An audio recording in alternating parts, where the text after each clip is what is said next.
While the mild winter weather has been a gift for most Chicagoans, soon allergy sufferers may not feel that way.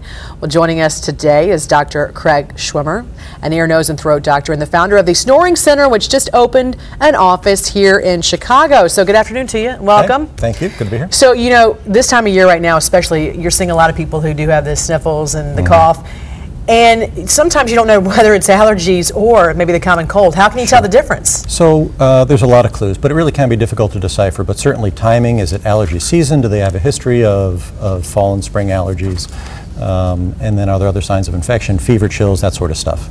So if somebody were to come to your practice, is there anything they can do in the office that can help prevent some of the signs or help Yeah, with the sure. treatment? So there's a lot of stuff you can do to manage allergies. The first thing we tell people is avoid the stuff to which you're allergic. So if you know you're allergic to grass and your neighbor's cutting his grass, stay inside.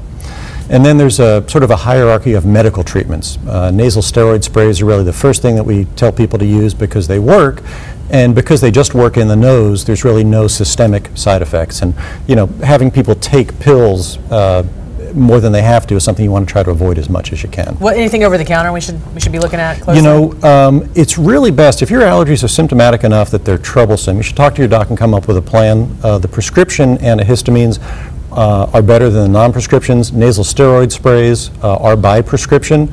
And then in terms of procedures, that's all stuff that's going to be done with your doc. Is there a link between snoring and nasal allergies? Oh yeah, yeah. So nasal obstruction, if you've got difficulty breathing through your nose, is a significant contributor to snoring. Most people who are treated at the Snoring Center, we just do minimally invasive office-based treatments. Most people, we have to address their nose because nasal obstruction is often a piece of the puzzle. And is this a warning sign of something more serious? No, not necessarily, but it's remarkable. You know, allergies used to be thought of as sort of a, you know, kind of a wimpy disease, but really in terms of their impact on people's quality of life, they're quite significant. And people with significant nasal allergies will report self-reported quality of life scores that are as bad as people with chronic heart disease. So allergies really are a significant issue in people's lives. Interesting. All right, Doc, thanks for coming in, and good luck with your new practice here in Chicago.